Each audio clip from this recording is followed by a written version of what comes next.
Hello friends, welcome to Vijay kitchen. இன்றைக்கி நம்ம செய்ய போகிறது புதினா பிரியாணி. எப்படி செய்கிறதுன்னு பார்ப்போம். 2 பச்சை மிளகாய் போட்டுக்கோங்க. 4 பல்லு பூண்டு, 2 துண்டு இஞ்சி, ஒரு கைப்பிடி புதினாவை போட்டு மிக்சியில் போட்டு அரைச்சி வச்சுக்கோங்க. பாத்திரத்தை அடுப்பில் வச்சுட்டு எண்ணெய் ஊற்றி பட்டை லவங்கம் ஏலக்காய், பிரியாணி இலை எல்லாத்தையும் போட்டு நல்லா வதக்கிக்கோங்க.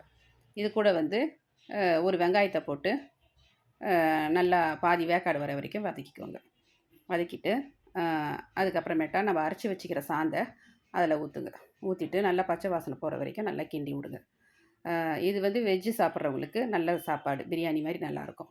இதில் வந்து ஒரு spoon turmeric powder, garam masala powder போட்டு நல்லா வதக்கிக்கோங்க. உப்பு போட்டுக்கோங்க. இதுக்கப்புறம் ஒரு தக்காளி, ஒரே ஒரு தக்காளி போதும். ரொம்ப வதக்க வேணாம். இது ஓரளவுக்கு வதக்கினா போதும். இது கூட ஒரு 2 ஸ்பூன் தயிர் போட்டுக்கோங்க.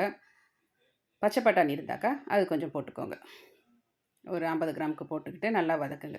எல்லாம் கலந்து நல்லா வாசனை வரக்குள்ள 4 டம்ளர் அரிசிக்கு 5 டம்ளர் தண்ணி வச்சுட்டு கொஞ்சம் எலுமிச்சம்பழம் ஜூஸ் ஊற்றிடுங்க. ஊற்றிட்டு கொஞ்சம் நாள் நல்லா அது நல்லா கொதிக்கட்டும். இது மாதிரி நல்லா கொதிச்ச அப்புறம் அரிசியை கழுவி முதலே ஊற வச்சுடுங்க. பாஸ்மதி அரிசியை அதை அப்படியே போட்டுடுங்க. ஒரு அரை மணி நேரம் ஊற வச்சிங்கன்னா போதும். போட்டு தம்மில் அடுப்பை கொஞ்சம் சின்னதாக்கி போட்டுடுங்க. போட்டுட்டிங்கன்னா நல்லா பொல பொலன்னு வெந்துடும். ஒரு 2 ஸ்பூன் நெய்யை ஊற்றி நல்லா கிண்டி விடுங்க. கிண்டக்குள்ளே அரிசி உடையாமல் பார்த்து கிண்டுங்க. இவ்வளோ தான், பிரியாணி ரெடி.